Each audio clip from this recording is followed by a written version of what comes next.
بسم الله الرحمن الرحيم.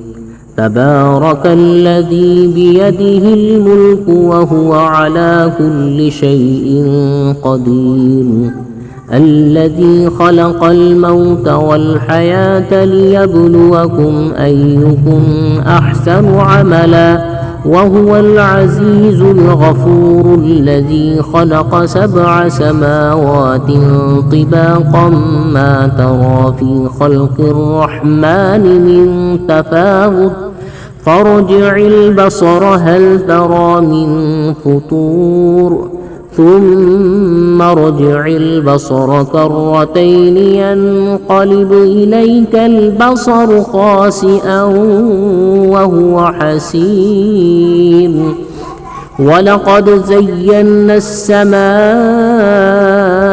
الدنيا بمصابيح وجعلناها رجوما للشياطين وأعتدنا لهم عذاب السعير، وللذين كفروا بربهم عذاب جهنم وبئس المصير.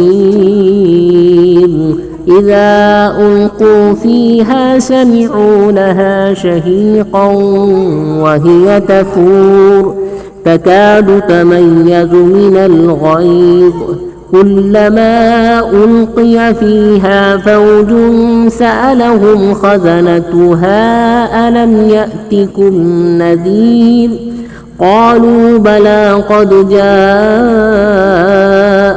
نذير فكذبنا وقلنا ما نزل الله من شيء إن أنتم إلا في ضلال كبير، وقالوا لو كنا نسمع أو نعقل ما كنا في أصحاب السعير، فاعترفوا بذنبهم فسحقا لأصحاب السعير. إن الذين يخشون ربهم بالغيب لهم مغفرة وأجر كبير، وأسروا قولكم أو اجهروا به إنه عليم بذات الصدور، ألا يعلم من خلق وهو اللطيف الخبير. هو الذي جعل لكم الأرض ذلولا فامشوا في مناكبها وكلوا من رزقه وإليه النشور.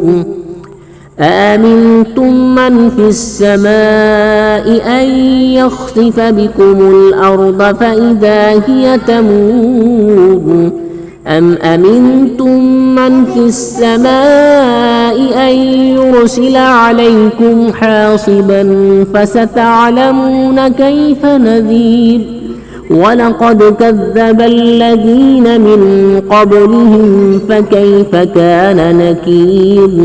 أولم يروا إلى الطير فوقهم صافات ويقبض ما يمسكهن إلا الرحمن إنه بكل شيء بصير. أمن هذا الذي هو جند لكم ينصركم من دون الرحمن إن الكافرون إلا في غرور. أمن هذا الذي يرزقكم إن أمسك رزقه بل لجوا في عتو ونفور. أفمن يمشي مكبا على وجهه أهدى أمن يمشي سويا على صراط مستقيم. قل هو الذي أنشأكم وجعل لكم السمع والأبصار والأفئدة قليلا ما تشكرون. قل هو الذي ذرأكم في الأرض وإليه تحشرون. ويقولون متى هذا الوعد إن كنتم صادقين قل إنما العلم عند الله وإنما أنا نذير مبين فلما رأوه زلفة سيئت وجوه الذين كفروا وقيل هذا الذي كنتم به تدعون قل أرأيتم إن أهلكني الله ومن معي أو رحمنا فمن يجير الكافرين من عذاب أليم قل هو الرحمن آمنا به وعليه توكلنا فستعلمون من هو في ضلال مبين قل أرأيتم إن أصبح ماؤكم غورا فمن يأتيكم بماء معين